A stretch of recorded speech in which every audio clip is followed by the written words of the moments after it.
السلام علیکم. کشمیر ڈیجیٹل کے ساتھ میں ہوں ڈاکٹر ثانیہ طارق. ناظرین, ہمارے پروگرام میں آپ مختلف آزاد کشمیر سے تعلق رکھنے والے مشہور لوگوں سے ملتے ہیں جن کو لوگ جانتے ہیں, جن کے بارے میں جاننا چاہتے ہیں مزید. ایسی ایک انٹرسٹنگ پرسنالٹی آج میرے ساتھ موجود ہیں. سعد رفیق ان کا نام ہے. جٹ رائڈر کے نام سے لوگ ان کو جانتے ہیں, پہچانتے ہیں. جیسے کہ ان کے نام میں بھی ہے رائڈر, تو بائک رائڈر ہیں, اس کے علاوہ ٹریولر ہیں, ایڈونچر لور ہیں, اور اب تک پنجاب سے لے کے گوادر تک وہ بائک پہ ٹریول کر چکے ہیں. اس کے ساتھ جتنی بھی بلند ترین جھیلیں ہیں پاکستان کی وہ سر کر چکے ہیں. اور اس کے علاوہ بھی کافی انٹرسٹنگ چیزیں ہیں ان کی پرسنالٹی کے متعلق, ان کی جو جرنی ہے ٹریولنگ کی, اس کے بارے میں تو آج ہم جاننے کی کوشش کریں گے. سب سے پہلے تو آپ کو خوش آمدید. بہت شکریہ آپ کا. اچھا, مجھے بتائیے گا کہ جس طرح میں نے بات کی, آپ رائڈر بھی ہیں, ٹریولر بھی ہیں, جھیلیں بھی سر کرتے ہیں, اور ساتھ آپ نے کہا ولاگنگ بھی کرتے ہیں, تو یہ ساری چیزیں آپ نے کب سے شروع کی اور کیسے انسپریشن ملی کہ JK کے اندر رہتے ہوئے آپ یہ ساری چیزیں کریں؟ یہ سب کچھ تقریباً 2012 سے میں نے سٹارٹ لیا. ٹورزم ہر بندے کی خواہش ہوتی ہے, گھومنا پھرنا ہر بندے کو اچھا لگتا ہے, لیکن اللہ کا میرے پہ احسان رہا کہ میں اس کو کنٹینیو کر پایا, اور 2012 سے میں نے ابھی تک الحمدللہ اس کو کنٹینیو کر رہا ہوں, جس میں نے بائک رائڈ کی ہے خنجراب سے گوادر. پھر جو ہائیسٹ الپائن لیکس تھیں پاکستان کی, رش لیک اور پھر کورمبر لیک وغیرہ کے علاوہ میں نے کوئی 25-30 کے قریب جھیلیں جو ہے میں نے وزٹ کی ہوئی ہیں. اور اس کے علاوہ جو بائک رائڈ ہے اس میں نے تقریباً خنجراب ٹو گوادر, پھر اس کے علاوہ پشاور وغیرہ کے ایریے, استور, دیسائی, کردو, چترال وغیرہ, یہ سارا میں نے وزٹ کیا ہوا ہے. تو کتنا ٹائم لگا آپ کو یہ ساری چیزیں؟ آپ نے 2012 میں سٹارٹ کیا, اب تک کنٹینیوسلی آپ یہ کرے تھے یا درمیان میں آپ بریکس بھی لیتے ہیں؟ کس طرح؟ اصل میں اس طرح ہوتا ہے کہ ہم سال میں تقریباً 15 سے 20 دن کا جو ہے اپنی زندگی سے گیپ لیتے ہیں. وہ جو ہمارا گیپ ہوتا ہے اس میں جا کے ہم یہ کام کرتے ہیں. اب جو خنجراب سے جو گوادر میں نے کیا اس کے لیے مجھے لگے تقریباً 18 دن. وہ میں نے کیا تھا پہلے جو گوادر گیا تھا میں مارچ میں, اور اس کے بعد جو خنجراب میں نے کیا, خنجراب میں 2-3 بار وزٹ کر چکا ہوں, تو وہ میں نے کیا تھا جولائی میں. اس طرح سال میں تقریباً 5-6-8 دن 10 دن 20 دن لگا کر ہم یہ ٹریول کرتے ہیں. تو اچھا, یہ کتنا آسان ہوتا ہے کہ ٹریولنگ کرنا یا اس کے بارے میں سوچنا؟ بیگ لیا, نکل گئے بائک لے کے, یا پھر پراپر پلان کرنا پڑتا ہے یا کوئی اسکیجول ہوتا ہے؟ کس طرح؟ دیکھیں جی, ایک ہوتا ہے ٹورزم جس میں آپ کے پاس پراپر پلان ہوتا ہے, ایک ہوتی ہے ٹریولنگ جس میں پلان کچھ نہیں ہوتا خاص. اب ہمارا چونکہ اتنا مائنڈ سیٹ ہو چکا ہوا ہے, میرے حساب سے جو ٹریولنگ ہے اس کے لیے 3 چیزیں آپ کے لیے ہوتی ہیں ضروری: پیسہ, ٹائم اور سکلز. اب اگر ہمارے پاس پیسہ ہے اور ٹائم ہے تو پھر ہم اس کو اپنی سکل کے ساتھ مینج کر لیتے ہیں. مثال کے طور پہ اگر ہم نے یہاں سے نکلنا ہے, میں یہ بتا رہا ہوں کہ ہم نے ناران جانا ہے 3 دن کے لیے 4 دن کے لیے, میں نے ناران جانا ہے, پھر وہاں جا کر ہم نے فیصلہ لینا ہے کہ ہم نے آگے کدھر جانا ہے. تو اس طرح کوئی خاص پلان نہیں تھا. سٹارٹ جب لیا تھا 2012, 13, 14 میں ہم گھر سے پراپر پلاننگ کر کے جاتے تھے, لیکن اب 2024 کے بعد ہماری پلاننگ ختم ہو چکی ہے. ہم صرف محض اپنے دماغ سے اس کو مینج کرتے ہیں ادھر ہی آن دی اسپاٹ. جس طرح آپ نے بات کی کہ خنجراب سے گوادر تک آپ نے کیا, بائک پہ رائڈنگ کی, تو پورے 4 صوبے ایک طرح سے ٹچ کرنے والی بات ہوتی ہے. JK میں تو ویسے بھی آپ رہتے ہیں, تو کتنا ڈفرینس ہوتا ہے, کیسی جگہ ہیں, لوگ کیسے ہیں, کیسا ایکسپیرینس رہا آپ کا؟ دیکھیں جی, اگر اس کی بات کی جائے ڈفرنس کی, تو ہر 40 کلومیٹر کے بعد نا آپ کا ڈائلیکٹ چینج ہو جاتا ہے, ٹھیک ہے, بولیاں چینج ہو جاتی ہیں. تو اسی طرح 100-150 کلومیٹر کے بعد کلچر بھی آپ کا چینج ہو جاتا ہے. زیادہ تر جو کلچر ہیں وہ ہمارے موسم کی وجہ سے ہیں. مثال کے طور پہ اگر پنجاب میں گرمی ہے تو وہ دھوتی کرتا پہنیں گے, گلگت والی سائڈ میں لوگ موٹے کپڑے پہنتے ہیں. تو اس طرح کلچر آپ کا چینج ہوتا رہتا ہے, لیکن ایک کلچر وہ ہر جگہ سیم ہی ہے. وہ یہ ہے کہ پاکستان پورا محفوظ ہے اور ادھر بندہ ہر جگہ آپ انجوائے کریں گے. یہی بات سیفٹی والی بات پہ میں آنے لگی تھی, جب آپ نے خود ہی بات کر دی محفوظ ہے, تو بائک رائڈنگ کو اس طرح سے اتنا سیف سمجھا نہیں جاتا. تو کتنا آپ کو لگتا ہے کہ سیفٹی کے میئرز جو ہوتے ہیں ان کو خیال رکھنا پڑتا ہے, کتنا آپ کو وہ کرنا پڑتا ہے چیزیں, کس طرح سے آپ پروٹوکول فالو کرتے ہیں؟ پہلی چیز یہ ہے کہ بائک رائڈنگ میں سب سے بڑی سیفٹی جو ہماری حکومت ہم پہ لاگو کرتی ہے ہیلمٹ. اس کے علاوہ ایکسٹرا جو ہوتی ہیں ہم نی گارڈ, ایلبو گارڈ وغیرہ. اچھا, اس کے علاوہ ایک جیکٹ پراپر ملتی ہے, اس کا استعمال کرتے ہیں جو ہمیں ناگہانی آفت سے بچاتی ہے. مثال کے طور پر اگر آپ نے ایک جیکٹ پہنی ہے, آپ کا ہلکا سا ایکسیڈنٹ ہو جاتا ہے, اگر آپ کو خراش آتی ہے تو اس کے بعد آپ کو ہاسپٹل جا کے ٹیٹنس وغیرہ کا ٹیکا لگانا پڑے گا. لیکن اگر آپ نے وہ جیکٹ وغیرہ پہنی ہے تو اس کی آپ کو ضرورت نہیں ہوگی. دوسرا یہ ہے سیفٹی سے آپ کا سفر لمبا ہو جاتا ہے, آپ کا ٹائم بریک نہیں ہوتا اس میں. تو ہرڈلز اور کیا کیا ہو سکتی ہیں, مشکلات اس سارے سفر میں کیا کیا آپ کو فیس کرنی پڑتی ہیں یا ہو سکتی ہیں ایک ٹریولر کو جو وہ فیس کرتا ہے روٹین؟ دیکھیں جی, ایسے آپ پاکستان میں تو خاص اتنی ہرڈلز نہیں آتی اگر آپ پراپر پلان کر کے جائیں. ایک چیز جو آپ کو فیس کرنی پڑتی ہے وہ آ جاتا ہے کلچرل کنفلکٹ.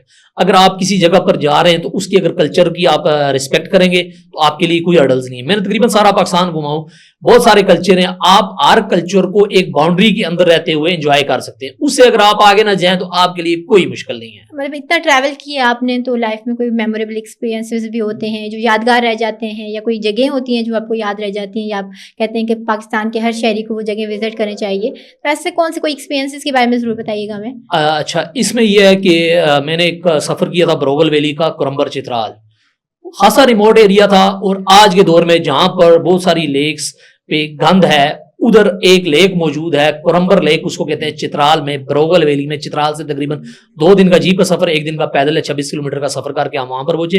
وہ جگہ بہت پیاری تھی, تاجکستان بارڈر کے قریب لگتی ہے, ریموٹ ایریا. وہ میرے خیال سے جس بھی بندے کے پاس اگر اسلام آباد میں بیٹھا اس کے پاس 7 سے 8 دن ہے تو وہ اس کو وزٹ کر لے. اس کے علاوہ ابھی ریسنٹلی میں نے ایک ٹرپ کیا سپٹ ویلی کا کوہستان میں. یہ میرے لیے بڑا سرپرائزنگلی, مجھے جب لوگوں نے بتایا گیا کہ میں سپٹ جا رہا ہوں تو انہوں نے کہا وہاں کے کوہستان کے لوگ ہیں تھوڑا پرابلمٹک ہو سکتے ہیں یا آپ کے ساتھ اچھا رویہ نہیں ہوگا.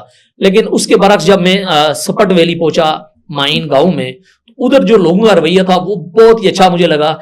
میں نے ظاہر ٹیکس بہت سارے کیے ہیں تو, اور بہت ساری جگہ پہ ایگزیکٹ چارجز ہوتے ہیں پورٹرز کے سامان اٹھانے کے, جو سپٹ ویلی میں مجھے نہیں ملے. میں نے مائن گاؤں سے لیک, ایک فش لیک کا, ایک مائن لیک کا میں نے ٹرپ کیا. اس میں میرے ساتھ گاؤں کے 6 لوگ موجود تھے جنہوں نے 1 روپیہ چارجز نہیں لیے. انہوں نے کھانا پینا ہر چیز میرے لیے فری کی, اور وہ جو کوہستان کے لوگ ہیں وہ مجھے اب تک کے بہترین لوگ لگے. صرف اس وجہ سے کہ آپ ایک ٹورسٹ ہیں, وہاں پہ مہمان گئے ہوئے ہیں, تو اس وجہ سے وہ چارج نہیں کر رہے تھے, یا کیا ان کا نہیں, business؟ ان کا اصل میں یہ ہے کہ جو مجھے لگا کہ وہ اتنا اوور چارجز نہیں کر رہے.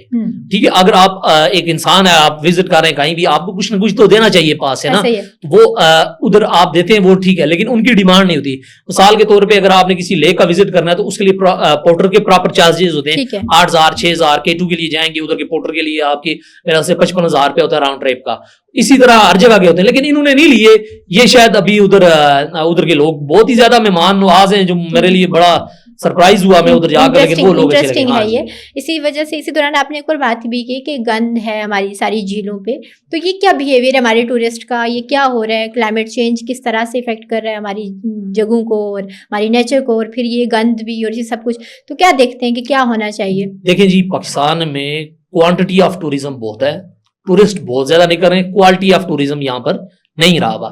100 بندوں میں سے 100 ٹورسٹوں میں سے میرے خیال سے 90 آدمی ہوں گے جو بالکل خیال نہیں کریں گے کچرے کا. اب میں آپ کو ایک بات بتاؤں, ایک پلاسٹک کی بوتل ہے 150 سال تک 150 ایئرز تک وہ ڈیکمپوز نہیں ہونے والی.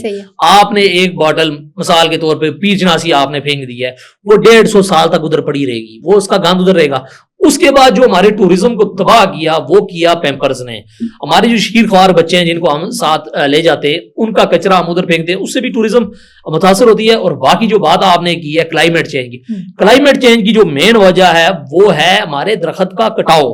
یہ درختوں کا کٹاؤ اتنا ہو چکا ہے کہ کلائمیٹ آپ کا جو ہے وہ اب شفٹنگ کی طرف جا رہا ہے. پرانا کلائمیٹ اور تھا, اب اور ہوتا جا رہا ہے. اور دوسری بات یہ ہے, جو ہمارے لوگ گھاس جلاتے ہیں اکتوبر کے مہینے میں, جس کو ہم دیسی مہینہ کہتے ہیں اسو, اس میں جو گھاس کو جلایا جاتا ہے اس کی باقیات کو سیم اسی پیریڈ میں پنجاب میں کپاس کو اور چاولوں کو جلایا جاتا ہے. اور اسی دور میں دیوالی ہوتی ہے, ہندوؤں کا جو مذہبی تہوار ہے انڈیا میں, ادھر جو دیوالی ہوتی ہے وہاں پر تقریباً 60,000 ٹن فاسفورس جلایا جاتا ہے, یہ پٹاخوں کی صورت میں. وہ سارا پھر ادھر سموک بنتا ہے, جس سے آپ کا جو کلائمیٹ ہے وہ تھوڑا گرم ہوتا ہے. اس سے گلیشیئر, جب آپ کی جو زمین ہے اس کا ٹیمپریچر بڑھے گا, گلیشیئر پگھلیں گے, پھر اس کی وجہ سے جو گلیشیئر جب پگھل جائیں گے تو پھر ظاہر آپ کا کلائمیٹ چینج ہوگا, فلڈز آتے ہیں, پھر وہ ڈفرینٹ ایفیکٹس ہوتے ہیں اس کے. تو کیا ہو سکتا ہے, کیا سمجھتے ہیں آپ کے ٹورزم کی اگر ہم بات کریں تو امپروومنٹ کے لیے یا بچانے کے لیے نیچر کو کیا کیا ہونا چاہیے, کس طرح سے ہمارا بیہیویئر کس طرح چینج ہونا چاہیے کہ چیزیں بہتر ہو سکے, ہماری نیچر بچ سکے؟ دیکھیں, اس کے لیے سب سے پہلی چیز یہ ہے کہ جب آپ ٹور پر جا رہے ہیں تو اگر آپ ایک چیز لے کر جا رہے ہیں اپنے ساتھ, کھانے کا سامان, ایک ایکسٹرا شاپر آپ اپنے ساتھ رکھیں جس میں وہ اس کی باقیات لے کر آئیں, ایک چیز. دوسری بات یہ میں ریکمینڈ کرتا ہوں کہ اب نیکسٹ ایئر 2027 میں اگر حکومت چاہے تو وہ ادھر درخت لگوائے, اور ہر جو ٹورسٹ ہے اس سے جس طرح چارجز لیے جاتے ہیں وہ چارجز لے کر ایک درخت کے کم سے کم ایک ٹورسٹ سے پیسے لیے جائیں, اور گورنمنٹ اپنی صورت میں بھی درختوں کو لگایا جائے جس سے آپ کا کلائمیٹ بچ سکتا ہے. اچھا، ایک اور کوشچن جو میں پوچھنا چاہ رہی تھی آپ کے سفر اور باقی چیزوں کے متعلق، کہ فٹنس کا فیکٹر کتنا امپورٹنٹ ہے اس سب میں؟ لیکن جی جہاں تک بات رہ جاتی ہے ٹریکنگ کلائمبنگ وغیرہ کی، فٹنس اس کے لیے بہت ضروری ہے، لیکن اتنا ایکسٹریم نہیں ہے کہ آپ یہ سوچیں کہ اگر آپ کے باڈی بلڈرز ہیں، مسلز ہیں، تو آپ بہت اچھی کلائمبنگ کریں گے. یہ میٹر نہیں کرتا. آپ کا دماغ کتنا مضبوط ہے، آپ کے جسم کے اندر آپ کتنا مضبوط ہیں، مطلب آپ کے پھیپھڑے ہو گئے، آپ کا دماغ ہو گیا، ان چیزوں کی مضبوطی ضروری ہے. اب میرا ویٹ ہے اس وقت 100 kg پلس ہوں، میں ٹریکس کرتا ہوں، میرے ساتھ کے لوگ نہیں ٹریک کر پائیں گے کیونکہ ان کے ظاہر ہے پھیپھڑوں کا ایشو ہوئی ہے. اب اگر اسی طرح ہوتا، فٹنس 100% نہیں ہے، فٹنس میرے خیال سے 70% اگر آپ کی ٹھیک ہے آپ ٹریکس کر سکتے ہیں. اگر فٹنس ہی پر ہوتا ہے جو بظاہری فٹنس ہے، تو میرے خیال سے یہ انڈرٹیکر، براک لیسنر وغیرہ کو تو K2 کے اوپر ٹینٹ لگانا چاہیے، لیکن وہ کبھی گئے نہیں ہے. تو اس کے لیے یہ چاہیے آپ کے دماغ کی، آپ کا دماغ کتنا مضبوط ہے، آپ کتنا چل سکتے ہیں، دماغ کی گیم ہے. جی ول پاور کی گیم ہے ساری ہے.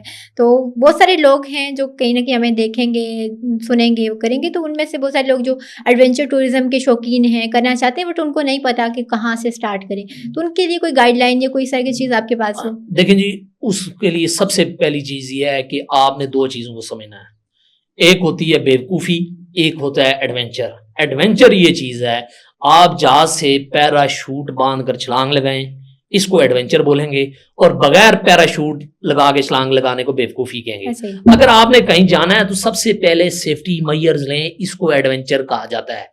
یہ نہیں ہوتا کہ آپ بغیر کسی اکوپمنٹ کے، بغیر سامان کے آپ پہاڑ چڑھنے شروع کریں، ایسے نہیں ہو سکتا. آپ سب سے پہلے اپنی سیفٹی دیکھیں، اس کے بعد آپ سٹارٹ لیں. پہلے انفارمیشن لیں آپ جا رہے کتنے. پہلے آپ یہ دیکھیں آپ کے پاس ڈیز کتنے، 5 دن ہیں، آپ کہاں رہ رہے ہیں، وہاں کا سفر کتنا بنتا ہے، پھر وہاں کا آپ بجٹ بنائیں گے. اس کے بعد آپ ٹور پر نکل جائیں گے. اب مثال کے طور پہ مظفر آباد میں جب میں نے گلگت کا سفر کیا تھا، میں نے 4 بندوں سے پوچھا، انہوں نے کہا جی 4 دن لگیں گے آپ کے گلگت کے. تو وہ میں 1 دن میں پہنچ گیا ادھر. اب وہ آپ کو تیاری تھوڑی کرنی پڑتی ہے. اب چونکہ انٹرنیٹ کا دور ہے، آپ کے لیے تیاری کرنا آسان ہے. چیٹ GPT ہے، اور بھی سورسز ہیں آپ کے جس میں آپ اپنا پلان بنا سکتے ہیں. اور ٹوریزم اتنا کوئی مشکل نہیں ہے، بس اس کے لیے آپ کو بجٹ ارینج کرنا ہوتا ہے. فائنینشلی کتنا ایک اس میں ہمیں چاہیے ہوتا ہے، کیا ریکوائرمنٹس ہوتی ہیں، کس طرح مینیج ہو سکتا ہے بجٹ؟ دیکھیں اس طرح یہ ہے کہ آپ نے کہاں جانا ہے، پہلے میٹر یہ کرتا ہے. اب ایک بندے نے اگر K2 سبمٹ کرنا ہے اس کا بجٹ الگ ہے، بیس کیمپ جانا الگ ہے، پھر اس کے علاوہ اگر آپ نے سکردو پہنچنا ہے اس کا بجٹ الگ ہے. وہ ڈیپینڈ کرتا ہے بجٹ پر. اب بجٹ کی آپ جو ہے کہاں سے پرائس کٹ کر سکتے ہیں، پرائس کٹ اس طرح کر سکتے ہیں. دیکھیں میں نے آپ کو پہلے بتایا، ایک آتا ہے ٹوریزم میں آپ کے پاس پلان ہے، آپ کے پاس ہوٹلز ہیں، سب کچھ ہے. ٹریولنگ میں آپ کو آن دی اسپاٹ فیصلہ لینا پڑتا ہے. اب مثال کے طور پہ ہم جب جاتے ہیں، اب ایک روم ہے سکردو میں، وہ 40,000 روپے کا بھی رینٹ مل رہا ہے. ایک ادھر ہی روم ہے جو 500 روپے میں بھی مل رہا ہے.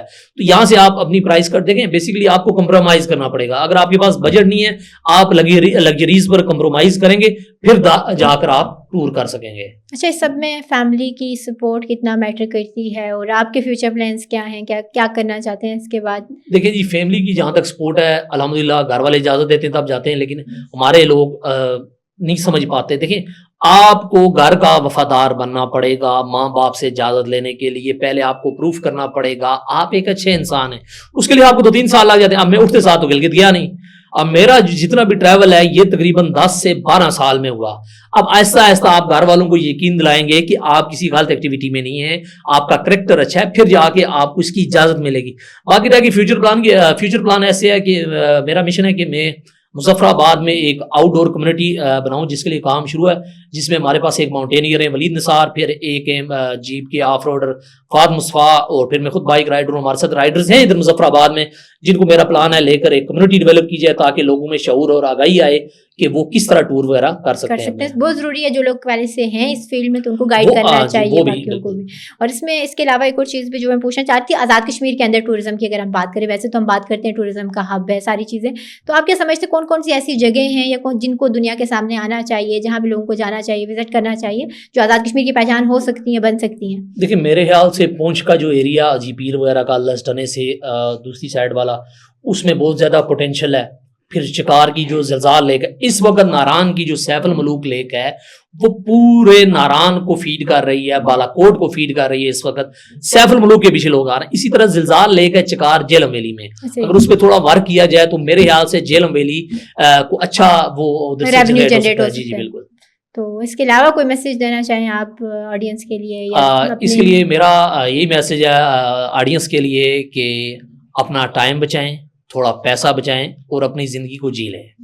بہت شکریہ سعد آپ کے وقت کا. اچھا لگا آپ کے بارے میں جان کے، آپ کی اسٹوری کے بارے میں جان کے، آپ کی جو جرنی تھی اس کے بارے میں جان کے. تو امید ہے آپ ایسے ایڈونچر ٹورزم کرتے رہیں گے اور کہیں نہ کہیں ہم بھی پراؤڈ فیل کرتے رہیں گے کہ AJK کے اندر سے کوئی بندہ اتنی اسٹرگل کر رہا ہے اور کسی پوائنٹ پہ جا کے اپنے AJK کو، اسٹیٹ کو، اپنے پاکستان کو ریپرزینٹ کر رہا ہے. بہت شکریہ. انشاءاللہ. یہ تھے سعد رفیق جو بات کر رہے تھے اپنی جرنی کے بارے میں اور بتا رہے تھے کہ کس طرح سے ایڈونچر ٹورزم کی بات اگر کی جائے AJK کے اندر تو اس کو بہتر کیا جا سکتا ہے. اور جو لوگ سیکھنا چاہتے ہیں، جو لوگ ٹورزم کے لیے یا ٹریولنگ کے لیے پیشنیٹ ہیں، تو ان کو کس طرح سے اسٹارٹ کرنا چاہیے. اور گورنمنٹ لیول پہ بھی کہیں نہ کہیں انیشیٹیوز لیے جانے چاہیے، کیونکہ ٹورزم کا ہب اگر صرف ہم بات کرتے ہیں AJK تو وہ صرف بات کی حد تک نہیں ہونا چاہیے، بلکہ وہ سارے اسٹیپس اور وہ ساری ریکوائرمنٹس پوری ہونی چاہیے تاکہ ٹورسٹ یہاں آ سکیں اور ٹریولرز بھی یہاں آ سکیں اور AJK کے اندر ایک تو ریونیو جنریٹ ہو، اکانومی بہتر ہو، اور دوسرا AJK کے جو امیج ہے وہ دنیا کے سامنے جائے. اس کے ساتھ مجھے دیجیے اجازت، ملتے ہیں اگلے پوڈ کاسٹ میں. اللہ نگہبان.